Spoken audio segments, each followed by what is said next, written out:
In part 2 of our conversation with Faith Freed, we're going deeper into letting go of perfectionism and people-pleasing, especially the kind we put on ourselves as parents. Faith shares real-life ways to reconnect with joy, create that spiritual meaning on your own terms, and rediscover what truly lights you up. Stay tuned.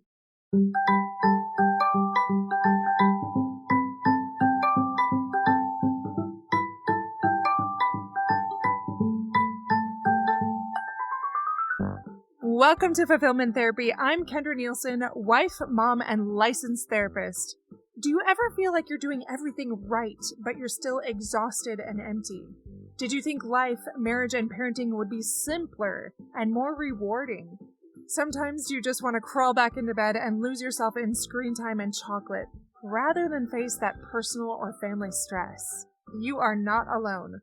This podcast helps you break free of the rat race and build a richer, more meaningful life, flourishing incrementally and realistically, improving your mental health and wellness, and living with deeper purpose beyond the mundane, no matter where you are in life's journey.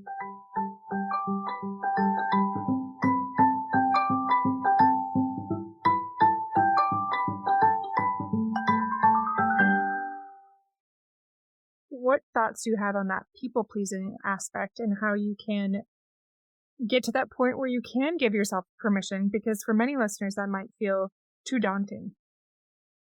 Yeah. Wow. People pleasing is a tricky thing. We're raised to do that, to make everybody happy and go along, get along and fit in, to conform. And to an extent, that is just part of being in a tribe and being in a community. I guess I'd first normalize that probably we all have been a people pleaser to some extent, and that it's okay to be part of the group, but not at the expense of your own inner truth. Really keeping your integrity intact. And I think it gets easier as you get older to fall in line. If you're a youngster growing up in a family, or there will be consequences. So I don't want to portray that it's easy to just let go of expectations and do exactly what you want.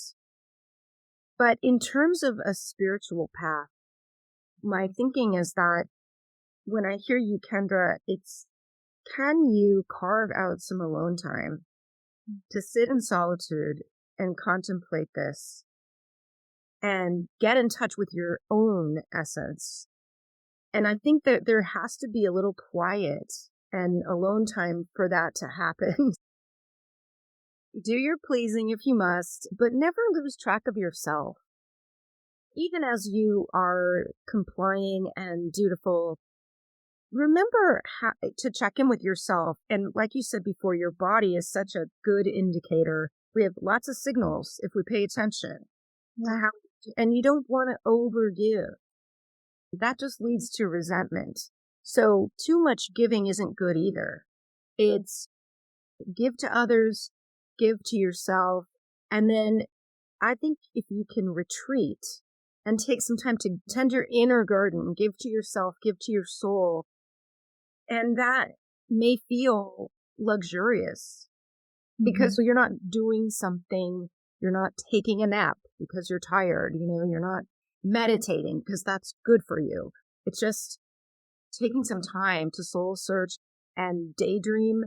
That's when you can get in touch with your inner experience. And I think if you did that often enough, have those visits with yourself and get in touch with your internal world, there's a compass in there. So it's very helpful to stay in touch with that. Does that make sense? Oh, absolutely. I love to jot down things that stand out. And you started by talking about the pressure to conform, but I love how you normalized it as being a part of a tribe, part of the human experience. There is some level of that, and people that are very well-intentioned not even recognize the differences in personalities, where some people could take it very much to heart and feel like they're less than. For example, I had a client this morning that has the same faith background that I do, denominationally, and she's very hard on herself. Like this, and becomes almost like, for those that are familiar with the Bible, like becoming like this Pharisee mindset. If I don't do this and this and this, then I'm not worthy. And so we started to explore that for her, what that meant. If she's scrambling for her worth, like what it would look like for her to become who she wants to become, who she feels she's made to become, if those things are detracting from things that matter more. It just opens up this big conversation for that, like why we're doing what we're doing and what it could look like instead. I think it goes back to what you said before. Are we so worried about defending things that we're doing, or so worried about keeping up appearances, which are often well-intentioned, but can lead us further from our creator, or leave us further from feeling this sense of peace and calm when we're scrambling so much. And just like you said, also, when we are overgiving, like in the case of my client, she did have so many years built up of resentment. I'm just burnt out. I'm like, that's valid. I can understand why you would be with how much that you're giving. And what you said too, never lose track of yourself. Like, I think that's often what we do. And with great intentions, we forget about ourself in the equation. And it's been all this other things that are distracting us from really developing that deeper sense of spirituality. So love a lot of the things that you said. Oh my goodness. I'm with you. I'll say that. 100%. I want to go back too to what you said about nature. That's a thing I feel like people don't talk about nearly enough. I think there's more conversations, but even in the therapeutic session, it's not something that people even think about all that often. And I've shared this several times on the podcast, but there's something that I've thought about since grad school. It's combining nature, connection, and movement, how that can really, more than almost anything else, create a sense of peace and calm and fulfillment. Do you have any thoughts on that? Like you talked about waterfalls and different things, filling your cup in a sense, but maybe things that you talk about in your book about nature a little bit more. Oh, yeah. And I love what you're saying, Kendra. You're so right.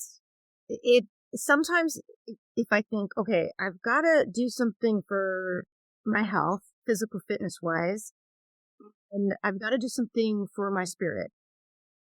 How can I do these things the most efficiently?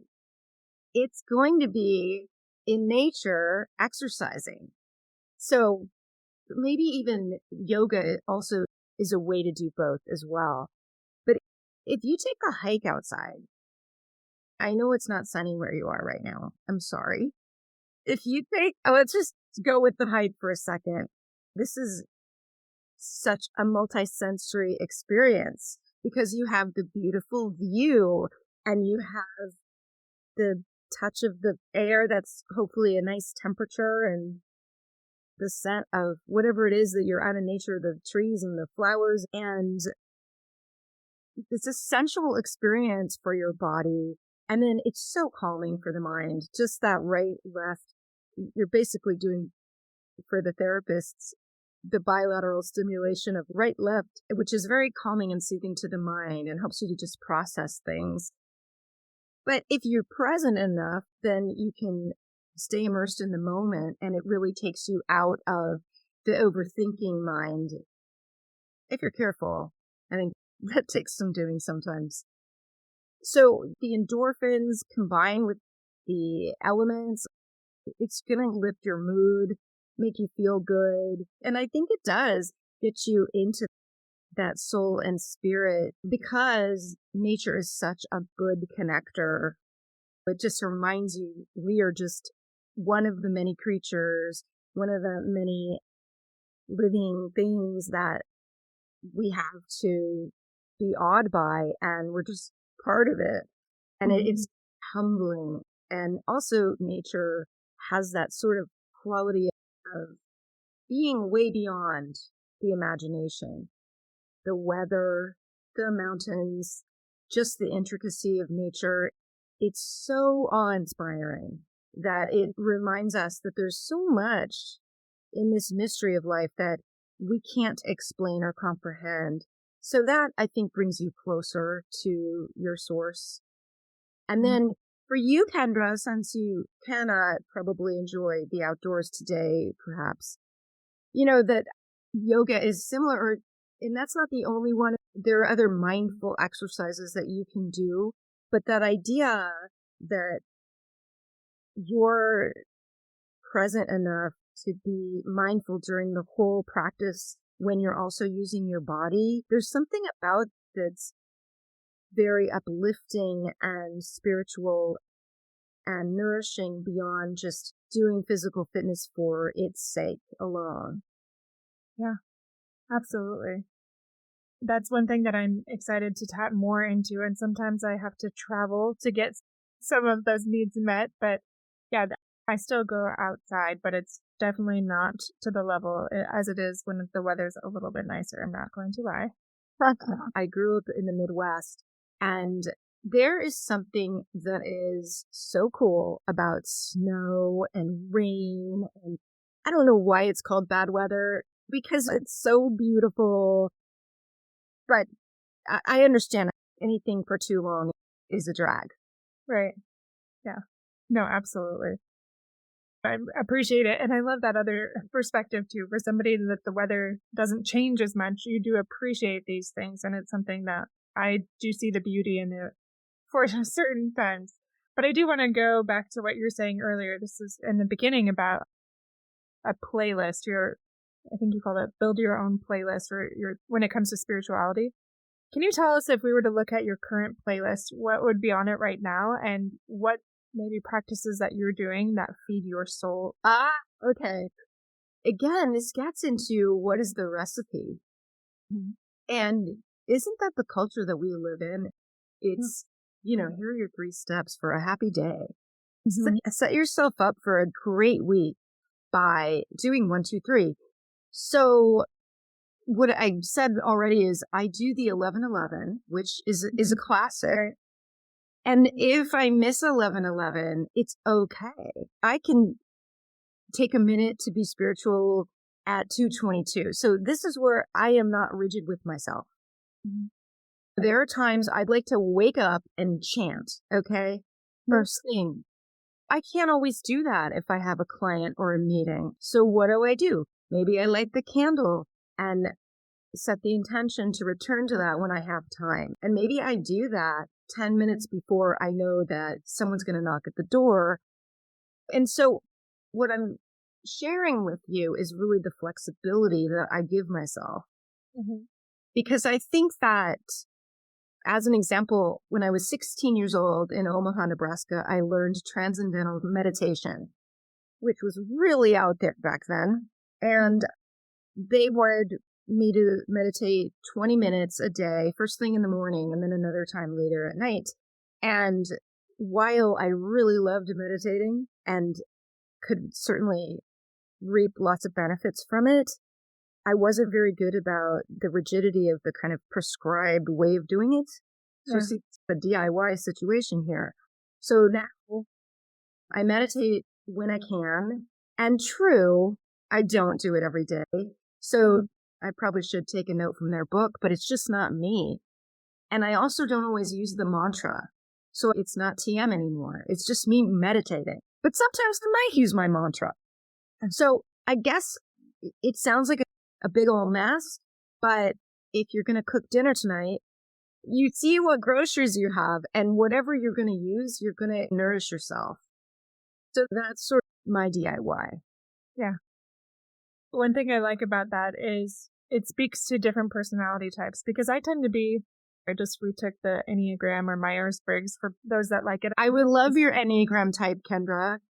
Yeah, I'm type 1. I don't remember my wing. But yeah, I'm a type 1. My husband's a type 2. And we're trying to figure out, okay, how can this be information that can help us like collaborate more together and work together? And so I tend to be a little bit more structured in my approach and like methodical. And he's very much, it sounds like a little bit more like you, just more flexible. And I love that both have these beautiful aspects and to learn from each other. And I think that is something that I am exploring more, especially as I age. You talk about that and the good parts of aging that we love. And one of those is being more flexible, letting go. And that's connected to, like I said before, it's people pleasing or perfectionism, and kind of healing those parts of ourselves so that we can be more flexible or even more structured. Again, connecting to our source, connecting to our body about what really is going to be the most helpful for us right now. And I think this could speak to me more that making space for it to be more flexible and open and letting go of what it should look like. And sometimes that's really hard for people. Like, I raise my hand. Sometimes that is for me, and allowing myself to lean into that a little bit more. Any thoughts on that? Have you faced that with your clients or just friends? It's interesting what you say, because I think I could learn from you too and do with a little more structure. You're absolutely right. I think the DIY approach works for me because of my personality type. I have a short attention span, and I'm a creative, and things usually flow in a certain way that's not the same. So that's not good or bad, though. And so I love the Enneagram, and maybe we'll have another podcast on that if you like, but I teach that as well. And so you're a 1, and that is the strict perfectionist, and not in the sense of doing everything perfectly, but in terms of doing the right thing. Right. So you probably hold yourself up to a very high standard. Oh, absolutely. I was trying to shed that a little bit. Yeah, so you can be kinder to yourself. And then if you learn something like transcendental meditation, you probably will do it. You'll probably do it the way it's prescribed. So maybe that is a better fit for you. And that's okay too, right? But I can learn from you in the sense, perhaps having more of a schedule or being more regular with different things.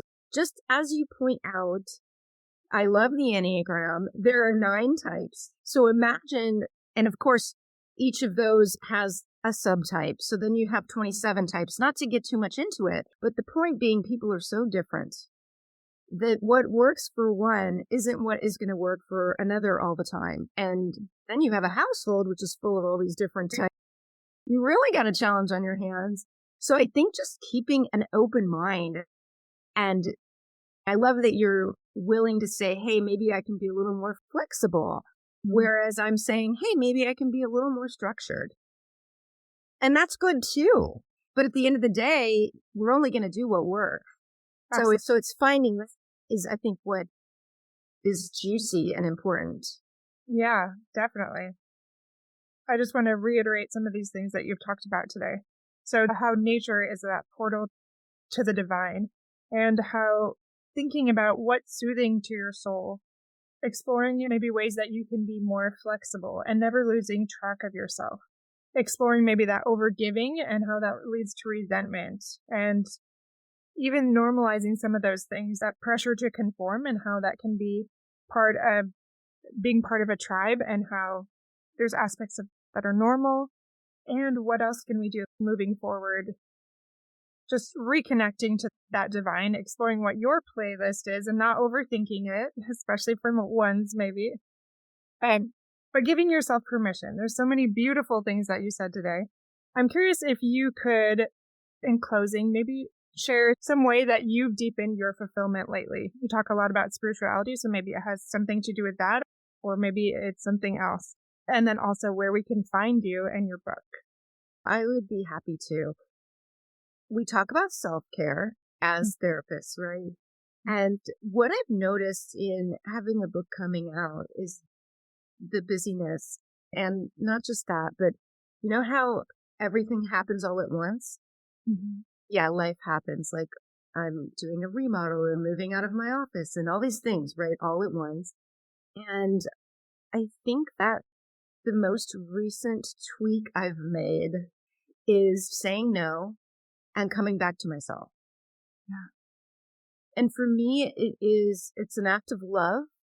It's a spiritual act, because it's really hard for me to be my best self and to come from my higher self, the way I operate in the world, if I'm depleted and distracted.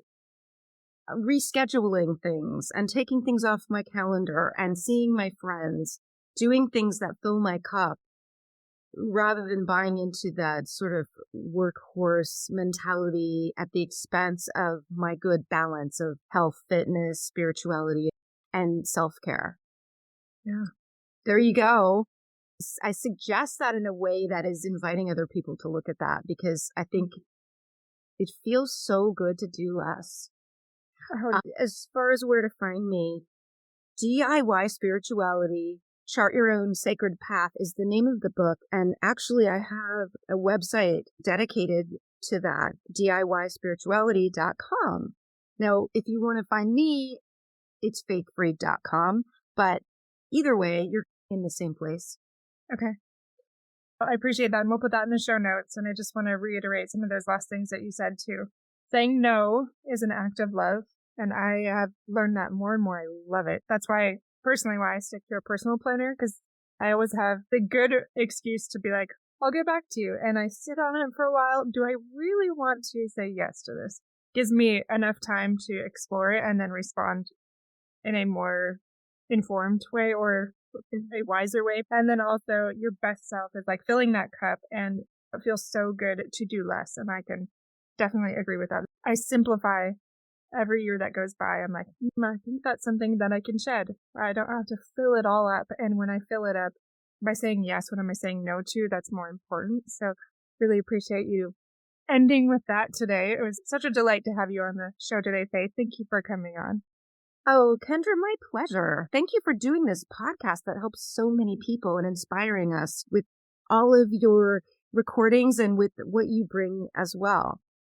Oh, thank you. I appreciate that. It was a delight, and you have so much insight. I'm excited to check out your book, and getting a snapshot today was very helpful. And I know that I'm going to love this, and a lot of readers will as well. So we appreciate all that you've done.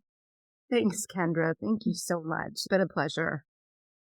This was a beautiful conversation today on living more soulfully and authentically.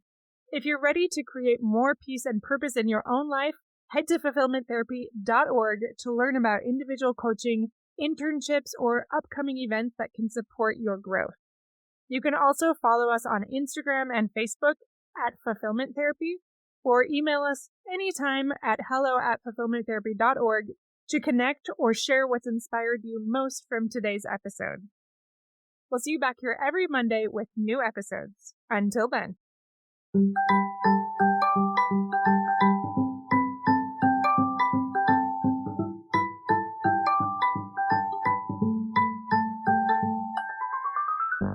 Hey friends, if you enjoyed this episode, a quick 30-second share can help someone else find support and help this podcast grow. Leaving a review on Apple Podcasts boosts visibility and keeps the show alive. Your simple acts make a big difference. I'll see you back here each week for more life-changing episodes.